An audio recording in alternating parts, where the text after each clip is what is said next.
Welcome to Future Sense Now, where we explore the landscape and byways of our shared futures, an e-zine of the Futures Forum live online. We exchange ideas, information, and inspiration about the futures we want. Get Future Sense Now with host Dr. Claire Nelson, futurist and editor of Human Futures.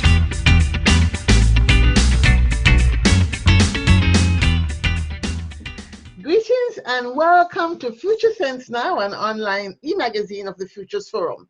It is Black History Month, February, and we're having a conversation on the future history of Black America.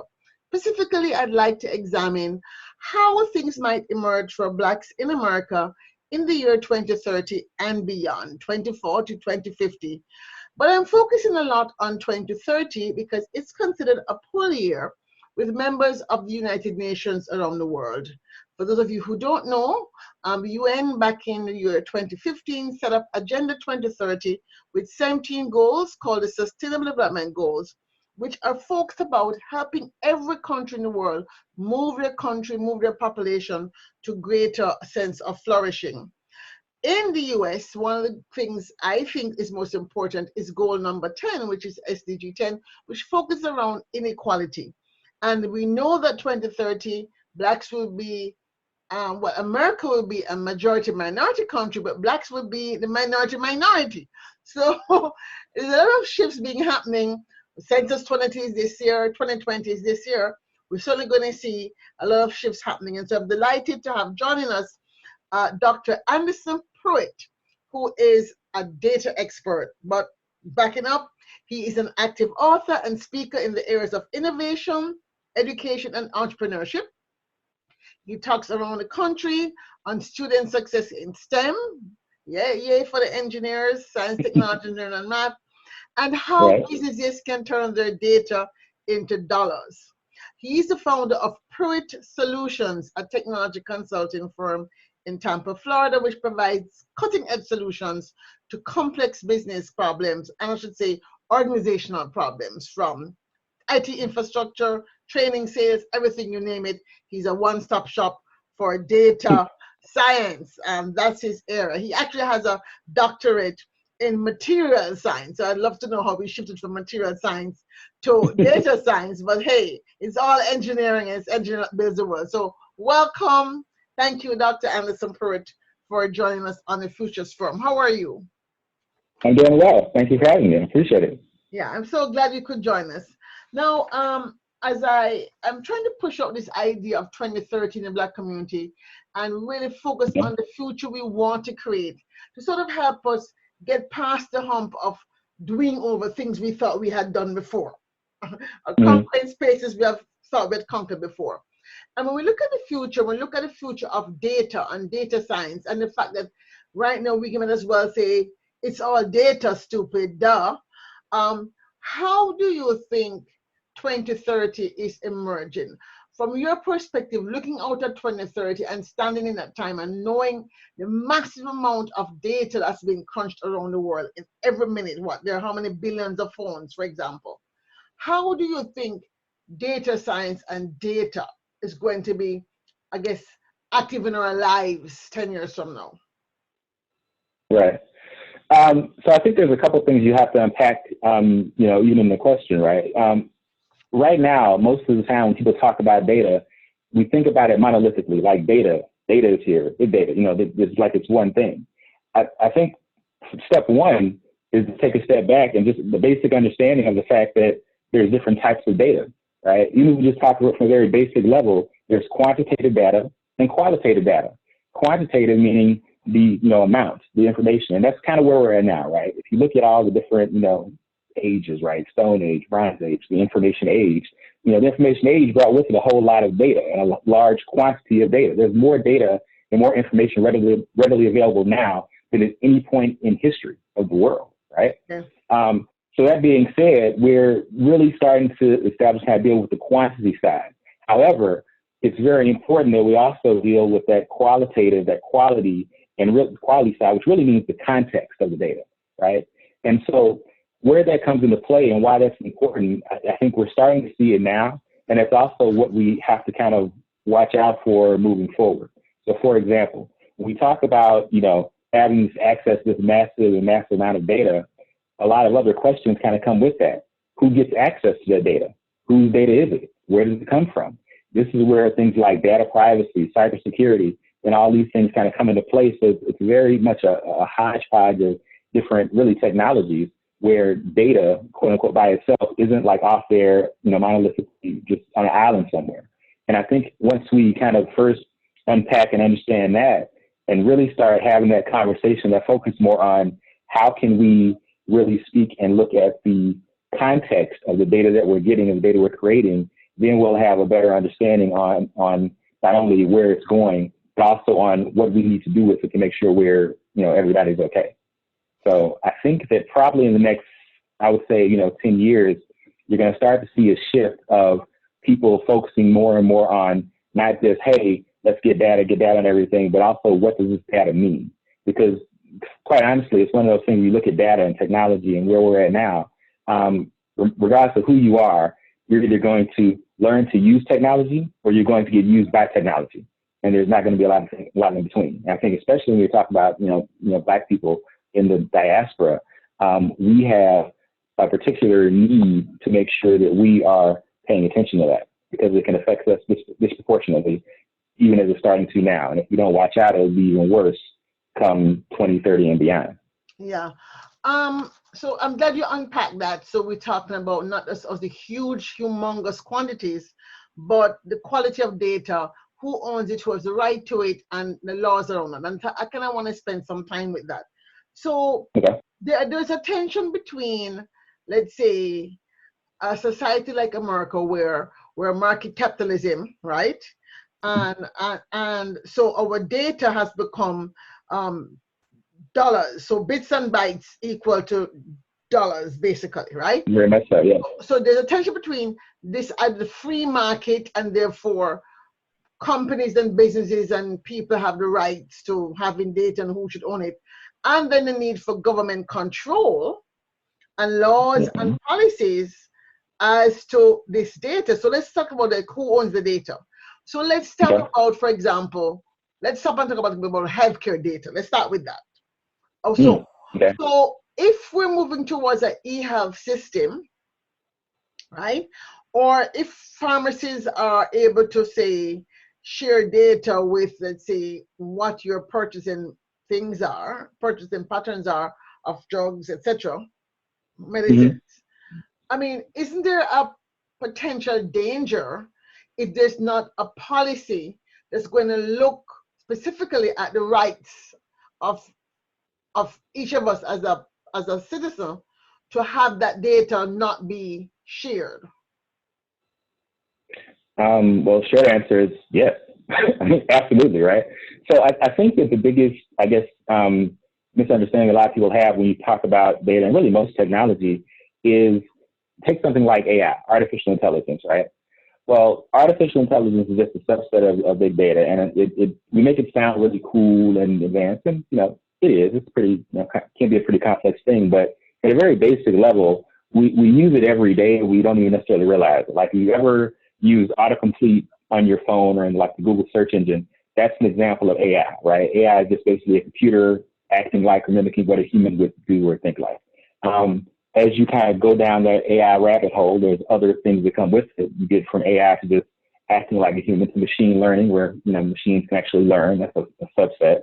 And then even beyond that, there's a thing it's really called deep learning, which essentially just means that when we get to a point where we can program computers to kind of think and really mimic how the human brain works. Where in our brains we have, axons and neurons and synapses, and there's a thing called neural networks where you can program that and get a machine to do that. Now you're on the real deep end and super scientific, and that's all well and good and cool. Wait. I think. So before you go on, to make it clear for me, so like a neural network computer, for example, is that the type of AI that say is taught to write poetry or play music? Potentially, yeah. So there's various levels of what it can do. So essentially, when you're talking about these neural networks and AI and playing poetry, or even just a very simple example a lot of times is that's what's used for, like, say, pattern recognition, like the AI that's used for like natural language processing, or that's used for understanding letters and recognizing characters, things like that. That's when you get into some of those areas. But when you're talking about writing poetry and things like that, it becomes a subset. I think the biggest kind of takeaway I would say is that all of these different things are connected. It's just basically all of them just start off with is just some data and just teaching a computer or some piece of technology to do something new with the data. Maybe it's learning something. Maybe it's learning how to take this information, do something different. Maybe it's learning to write poetry. Maybe it's learning to recognize people's faces. But all of it is just basically some technology, this computer, using some information, this data, to do something we want it to do. The whole thing I would say is the simplest takeaway for your audience, anybody else, is that whether you're talking about deep learning or AI or computers or quantum, whatever, all these things are tools. And so going back to your conversation about healthcare and whether this data and this thing is dangerous, think about it like this. If I'm doing construction, right? If I have a hammer is something I need to build a house, and hammer nails is very important. Can a hammer also be dangerous? If I take that hammer and hit someone in the head with it, yes, it can. But at the end of the day, any tool that I have has a specific purpose, something it can be used for, and if used correctly, can bring massive benefit to a lot of people. When a tool is used incorrectly, it can cause a lot of harm. And that's really what you need to think of with AI. And I think sometimes we got to get it twisted where, okay, hammers and nails and screwdrivers, we understand those are simple, bang, bang, screw, screw, that's what it is. In some ways, big data, AI, machine learning isn't that much different. All these are just tools, just a little bit more complex. But if you use the tool incorrectly, you can help or you can harm, depending on how it's used. And that's basically the takeaway I would say for that whole argument of when and why and all that kind of stuff. But I think that's probably one of my concerns why I'm even having this conversation. I'm not sure enough of us understand what's at stake in fact. And so if people like myself who are actually thinking about it don't understand, and I'm an engineer, what say the politicians who don't come from a background where these things even pop into their head half of the time? How can we, how do you see engineers and scientists like yourself helping to bridge the knowledge gap then with some of the activists and advocates who are talking about, what's going to be next for this challenge for the civil rights of people of African descent? Right. So I think there's a couple things, right? I mean, I think, carrying on the hammer analogy, right? You hit the nail on the head, right? Because I think for all this information that we have and all the stuff that I might know from my background, there's the masses, and most people don't, and they don't access every day. However, it's becoming more and more important, so they need to. So I think there's a couple things that I try to personally do, and I would challenge every engineer or scientist, anybody with a STEM background who understands even some little part of this stuff, something they should do to try to really help this whole thing go forward. So one thing that you can do immediately is just talk to people, right? And not necessarily talk just in the ivory tower, just in academia, or just to your circle, but talk to people outside of your circle about the cool stuff that you do. So I'm usually, that nerd, I'm talking to somebody about data science who has no necessarily idea about it, but I try to find ways to, break it down to the level. I think it's interesting. The fact that I came out of school and I worked in kind of the business world as well as in the academic world, I learned a lot of people, not only in say science, but also in marketing, things like that. So I think it was a marketing guy who said, one day, you can't say it on a simple page, you don't understand it well enough, right? And if we were to take these engineering concepts and things like that and break it down like that, where you can explain it to, on a single page, you don't know it well enough. When I was getting my PhD, my advisor gave me the advice to, if you really want to, get far in your presentations, you need to be able to explain any of these concepts you're coming up with in at least two ways. You need to be able to explain it to one of your advisors or a professor or some other, academic person here who knows maybe a little more than you, or at least the same amount. And you need to be able to explain it to your mom or your grandma or somebody, back home who knows nothing about piezoelectrics or whatever you're working on. If you can kind of explain it in one way and do both those things, you're probably getting where you need to be. So I think if we challenge ourselves to just talk better about the things that we know to the general community, that's one way we can help. The second way I would say is get involved. Almost every, type of STEM profession, there's some kind of organization or affinity group or something that has conferences and conventions and access to not only other people who are doing what you're doing, but also the general public. So for example, what I try to do is I try to get involved as much as possible in different types of organizations I can help. So currently this year, I'm fairly involved in the National Society of Black Engineers, right? I'm helping them plan a conference in Miami in August of 2020, where basically it's for all the professional, engineers who have graduated or working in industry and academia, basically to get them together, talk about some of these same issues, talk about, how technology is used in creating Black wealth, how technology is going to be used in our Black communities, how we're using technology in industry and in academia, and then how, Black people are using technology to start their own businesses and become entrepreneurs. These are the conversations and things we're having at that conference in Miami. It's kind of a starting point. Then next year in Orlando, in I think March, we're having another conference with the entire Society of Black Engineers. So all those same professional members. We're also inviting people internationally, and it's going to be heavily involved not only students, like college students, and a lot of pre-college students. So basically every demographic of Black people or just people we can get in the room, all talking about with workshops and training and seminars, all about STEM and AI and data science and IoT and all these things to try to get the community to know more about it, in addition to the people practicing it. So, and I'm doing that because I was involved with it as a student. I've been involved with it since I graduated, and that's just one organization.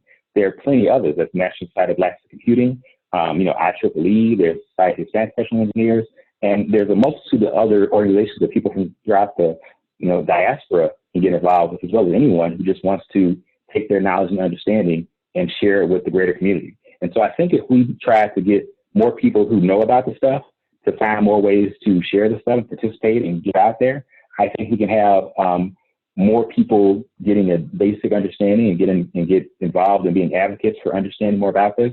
And then we can start a broader conversation with, again, those politicians, those people in town, those things like that, and kind of keep moving. I just say partitions. I guess that's the right segue into my question, because a lot of us, and I'm putting myself in that class, have looked at the whole debacle in Iowa askance. I myself, I have the sort of a paranoias about, okay, are these machines really going to vote the real vote, or is it going to be hacked? So I guess, what are some things we might think about in terms of technologies that could be used to prevent that? I mean, for example, can blockchain be used to prevent hacking into voting, for example? I don't know. I mean, I haven't thought about this before, but I'm thinking now. So let me ask it. Right. A cold question. I haven't thought about the question before I asked it. So yeah. I mean, possibly if done correctly. I mean, so there's actually a group at the University of Florida who actually has done an extensive amount of research in this over the past decade about voting machines and everything. And actually, funniest part about it is actually a Black group. So Black computer scientists, actually a lot of them in the University of Florida right here in Gainesville, they actually did years and years of research on this very subject, on how to keep voting machines safe and let's not get corrupted, and all types of technology that can be used for that. There's other research that's out there about kind of those same things. I think at the end of the day, it really goes back to, it really goes back to who's really making those decisions and who's really taking the time and effort and spending the money and whatever to secure those machines and checking this stuff. Because let's be clear, if we talk about, you mentioned the breakdown in the technology they use in Iowa for the voting. Well, again, technology is just a tool. Same way you use a hammer, that hammer may break, it may get old, it may get rusted if it's not, taken care of. If you use a screwdriver, it can break a cordless drill or anything else. Whatever app or whatever system they were using, if they didn't test it well or there was something went wrong, that we know. What went wrong, I don't know, I wasn't there. That being said, I can promise you that at some point, the testing of the system was not done, at least not done well enough to prevent whatever happened. When testing is done well, then these things are prevented, which is why people, test and, make systems that are redundant so this doesn't happen. And so a lot of times just a better, just taking the time to do better, just systems engineering, just understanding just how the systems work and just testing things can make a huge difference. But again, that takes leadership, that takes both political will, that takes capital, and it takes, smart people who know what they're doing. So all those things have to kind of come into place together. And the only way for that to happen is honestly more conversations really across domains, right? So, and one thing I found is if you get all the engineers in the room talking about something, and all the politicians talking about something, and all the business people talking about something, even if they're talking about the same thing, you'll get widely different outcomes. And usually you'll have everybody in the room like, man, if only we had an engineer, man, if we only had a politician, man, if we only had this. But for some reason, they're just saying the same thing and want the same goals. They don't necessarily talk together. And then when they do, their minds are blown by the different opportunities and what's going on and what's there, because, you know, people are used to looking at things in one way from a very narrow, myopic lens. And if you expand your view a little bit and listen to someone else as well as talk to them, then you can kind of get some different perspective, different insight. And that's what really, you know, you learn new things. Yeah, so I hear you. I mean, it's one of the issues. We tend to work in silos. We organize our activism in silos. So it's a challenge all across the board. And we're looking at a very complex, interrelated world. So we really have to change the way we approach these challenges. When you think about data science and the future of data and how data might emerge in the future, what keeps you up at night? So I think that the scariest thing, you know, in my opinion, I think goes back to the conversation about, you know, me and my people and the people who don't necessarily get a chance to learn about this technology, right? When we think about data science or think about what's out there, if, you know, the masses and most of our people don't necessarily know how data is being used or how AI is being used for them or against them, that's a big deal. Like, you know, a lot of our people don't know that, you know, AI is used in calculations now, right now in banking, in criminal justice, you know, so it can literally impact whether you're free or not free, whether you have money or don't have money. What happens when AI starts being used more and more in healthcare and making these decisions about who gets drugs, who gets surgery, who gets this, who gets that. Is it being used in insurance calculations to see what different standards of care happen, you know? And that's the very basic level. As it becomes more and more ubiquitous and gets used in more and more things throughout the, you know, our communities and throughout just our everyday lives, if we don't have a full, clear knowledge of that, then what happens is, as we start trying to live our lives and using the technology available to us and using things like, hey, this is cool, let me submit my data here and let me put this information here, we don't necessarily know about decisions that not even people are making about us, but these machines are making about us. Yeah. And again, machines are tools. They're programmed by people. If you don't believe me, check out some of the, you know, like Facebook and a couple other organizations release these bots on the internet. It's like, hey, we got this great AI, it's going to be a bot, it's going to talk, people aren't going to be able to tell the difference. And, you know, one of the first things that happened was they released that bot onto Twitter or onto Facebook and immediately became racist. And people couldn't understand why. But if the people who programmed it, if, you know, a lot of what you see on Twitter is racist rants and all these things and racism and sexism and all these things, the computers are just, they're empty. They're just learning from what they're seeing. And so if you feed them, it's garbage in, garbage out. So they get fed all this stuff. Or, for instance, if, not even from a bad or racist standpoint, but if you're designing technologies with no blacks in the room or no women in the room, you know, and then all of a sudden the technology works great for you, but it doesn't work for anybody who thinks of something in a different way. You know, Silicon Valley is currently, you know, hemorrhaging, you know, black female talent, you know, and they just can't understand why. You know, maybe it's as simple as, you know, Silicon Valley, you know, is, to be critical in for a second, is notorious for doing everything in their power to cater to their workers, right? There's stories of infinite of, you know, Google and the wonderful restaurants they have, so you can stay and work 24/7. They have these luxury, you know, crews that take you from San Francisco all over the Bay to work. You have Wi-Fi, you can lay back, you have all the music, all those cool things. They have, you know, field hockey and all these games in their place for their demographic, right? But, you know, is the demographic who they've been serving for all these years necessarily a demographic for, like, you know, black women, right? If you brought all this stuff there for these field hockey and, you know, all these things, you know, maybe there's something that if you maybe made it accessible to black women, they may stay too.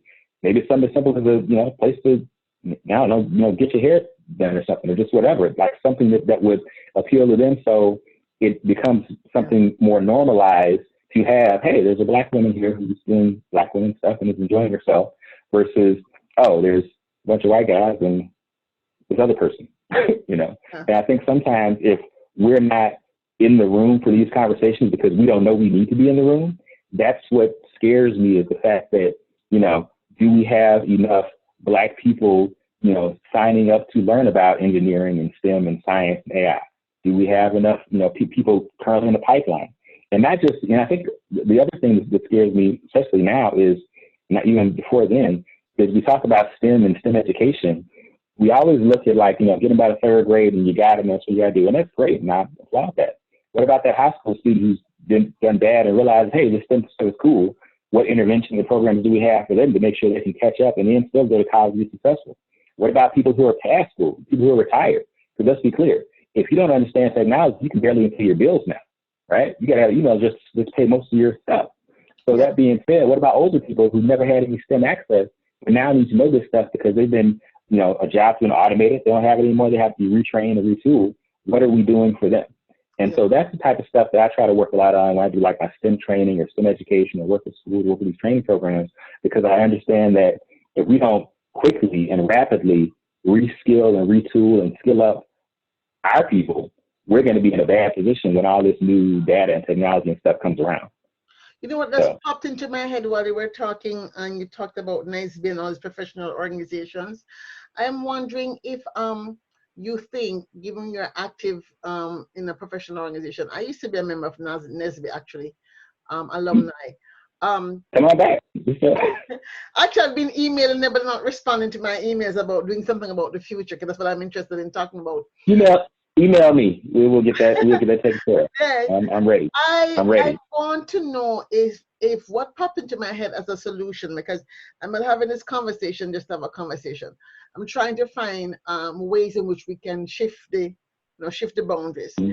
I'm wondering if now might not be a good time for NISB and other engineering/science organizations, physics, cheminobiology, all of these, back to the processing, to not work with like organizations like in National Black Mayors or Congressional Black Caucus, to have them have science policy fellows, science and technology policy fellows as a standard, because most of the politicians in America and in Jamaica and in everywhere except China are not scientists or technological people. Most of the politicians around the world are lawyers and history and political science majors. It's only in China people seem to take engineering as a path to go into politics. So, so I think we need to not just have us on the outside, let's say, just trying to advocate in our spare time, but I do think we should try to advocate that they have specific policy fellows within their institutions, within their caucuses, within their foundations that are supporting the cities or supporting the city councils or the state, whatever, so that there is this constant, as you say, feeding of new information into the policy decisions that they think are not technology related, but indeed are. So if you're looking at a healthcare policy around, I don't know, like privacy or what doctors should put or whatever, or who has rights to some medicine. Now you're talking about personalized medicine and genome editing. You have these new things, and that's all data, right? Right. DNA is data. So if we don't have politicians who have staff members who are constantly being able to pick up the phone and call somebody who's in their office and say, hey, do you know about this, or do you know somebody who know about this that you can help me put together a response? Or I think we're going to be further behind. I think that in this case, technology is going to be a hammer as opposed to being a help. How do you think we might advance this kind of conversation with the powers that be? Because this is a very important year, it's an election year. Right. So now is a good time to kind of strike, So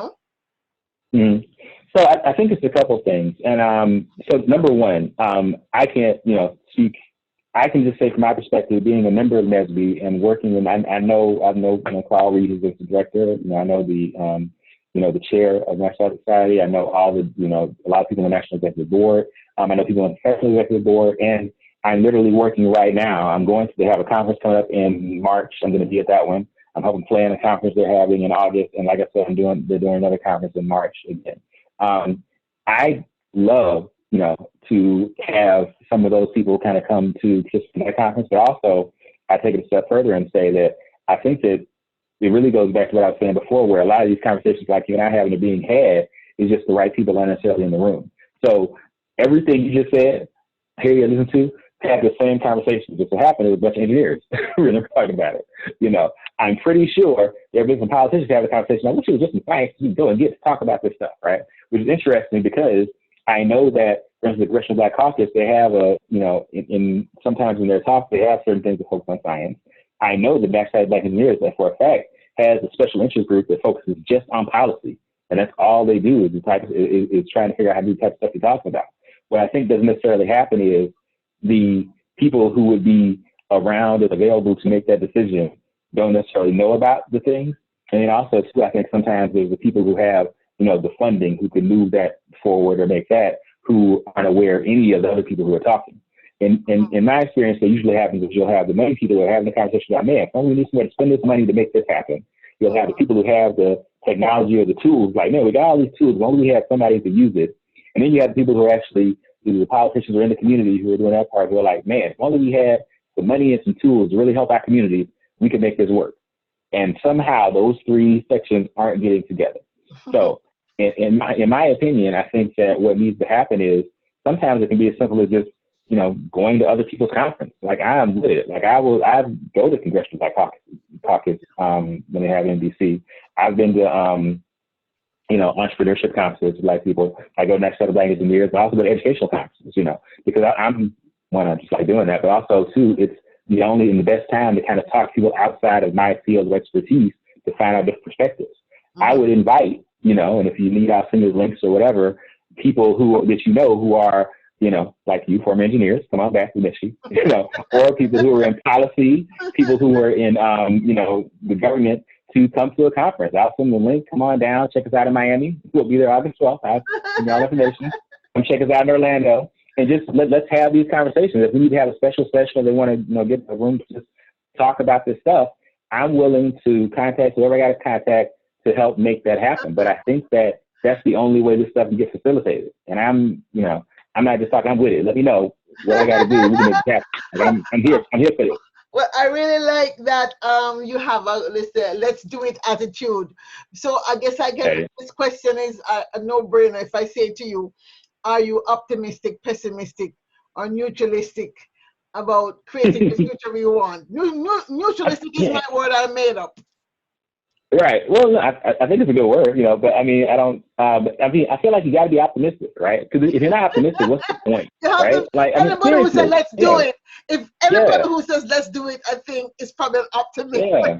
Otherwise, you got to. But, I mean, and here's the reality, right? The thing is, I don't want to like sidestep that we as African Americans, as Black people in diaspora, from Africa to Asia to wherever, we got a lot of stuff to deal with. We have some barriers to overcome. We got some stuff that's in our way right now. We have people, and really even scarier than people to me is we have systems that are actively trying to put us down, keep us down, and take us back to slave ship. Like that's where they want us to be. And so we definitely have a work cut out for us in a lot of ways. But I think that you have to be optimistic because, you know, if you don't have, you know, faith, if you don't have some, you know, hankering, if you can't get up in the morning thinking, hey, maybe I can do it, then what's the point? So I think that you have to kind of try to set the bar high. You have to try to strive to be that, to make sure you and your family and your people are in a better position tomorrow than they were today. Otherwise, you know, where are you going to be? You know, and like me personally, I always kind of just have my personal philosophy is I just wake up every day and I just pray that I can be, you know, a better man, you know, today than I was yesterday, and a better man tomorrow than I'm probably going to be today, right? And so if you kind of constantly are kind of keeping just trying to be better and better, then that's all you can really do. And that's just, you know, my 2 cents. So, well, I'm going to close with one final question, which is very simple. It's just a vision question. I want you to jump with me to 2030. I'll time travel all the time. So in 2030, for example, you know, I know that I'll be, you know, in the throes of trying to figure out how to go to the moon, right? So jump with me to 2030 and tell me a successful statement, headline about your work in terms of what you've been doing with Nesby or privately as a business that is in the cutting edge of creating stuff. What will you have succeeded in accomplishing in 2030? Okay. So Honestly, a lot of the stuff that I'm working on now is kind of the things I think are trying to move in that direction, right? So the reason I'm involved with NSBE and United Negro College Fund and, you know, these other organizations like that, and actually Black Computing, is because I recognize there's a need to try to teach and train and encourage as many people as possible to have a broad understanding of, you know, STEM and technology, but also have a deep understanding of how they can use it to better themselves, how it's being used with them, and so they can become masters of it. That's like a huge thing for me, and why I wrote books on STEM education, why I write books on personal development, why I speak about it, because I know that how we understand and how we use technology is going to be critically important. So a lot of my work even now goes toward that. The other thing that I do is I work with a lot of educational institutions. I'm working on a project with FAMU now, trying to figure out how to help, you know, Black farmers, really all farmers, basically seeing how, you know, data and technology can be used to improve agriculture, you know, and So the plight of like Black farmers. so give me a headline with Black farmers. So how have Black farmers, so how have they succeeded? You're standing in 2013, what has happened? And give me a farmer. I wish I had been working in farmers, because I've gone a different work altogether, because I love the farm one. So tell me something of success with farmers. So I think that by 2030, you're going to see a shift. I think a lot of stuff happens quickly. So we used to be a mostly agrarian economy where there's a lot of farmers, and now we move to the cities and back, whatever. I think you're going to see a shift where you're going to see people who are still on the farms and doing stuff, but you're going to see more urban farms. You're going to see more wealth creation from not only just owning land, but understanding how to work with the land you got, understanding how to grow not only better stuff, but growing healthier foods, because, you know, you already what you eat, growing, you know, better foods, learning how to, you know, keep more money and establishing wealth and generational wealth from having access to land and growth and whatever, and leveraging technology to do a lot of those things. So that's kind of what I see with not only the farmers, with students, you know, even just, you know, like Black churches, right? Because they're involved in the farm program. Like I'm working on a project with Black churches and some of the Black banks trying to figure out, you know, how to basically create more generational wealth in our community. I think understanding and leveraging data of how we did stuff in the past, knowing how the markets work and doing stuff in the future is going to be a big part of that. And so I see in 2030, you know, my kids going to be doing well, you know, because they take pride in that. So I'm going to take the liberty of paraphrasing your dream now, right? Oh, please, yeah. Okay, yeah, I talk a lot. You got to break it down. Cool. Okay, so World Food Day, October, I think, 20th, 2030. The National Black Farmers Association has successfully grown its membership to 100% over its membership in 2020. This increase has not only been among farmers in the rural South, where people from urban areas like Chicago have moved back to the traditional lands and established world-class farms, biodynamic and organic farms that now produce a lot of food being sold to a chain of community-owned grocery stores providing healthy foods in the formerly urban food deserts. This work was done in part through software and enabled by Prewitt Solutions, which worked with National Society of Black Engineers and Data Processes and Black Farmers to create the Farm the Future for the Community initiative, which was announced back in 2020 at the NSBE conference in October of 2020. There you have it. 10 years. Yeah, that sounds about right. You know? Yeah. I think it could happen, or some version of that. Thank you so much, Dr. Anderson Prewitt, for taking time. Thank you. Absolutely. Yeah, folks, I just want to thank you for joining us on this episode of Future Sense Now, Futures Forum Online Live, and for listening as we explore salient ideas that lead to sustainable futures. Remember, the future is embedded in the landscape of our present, so seize your future. And until next time, safe journeys. Thank you for listening to Future Sense Now with Dr. Claire Nelson. Future Sense Now is produced by the Futures Forum in Washington, D.C. For more information, visit www.thefuturesforum.org. Remember, our futures are embedded in the landscape of our present stories. Seize the day, share this story, and share the future.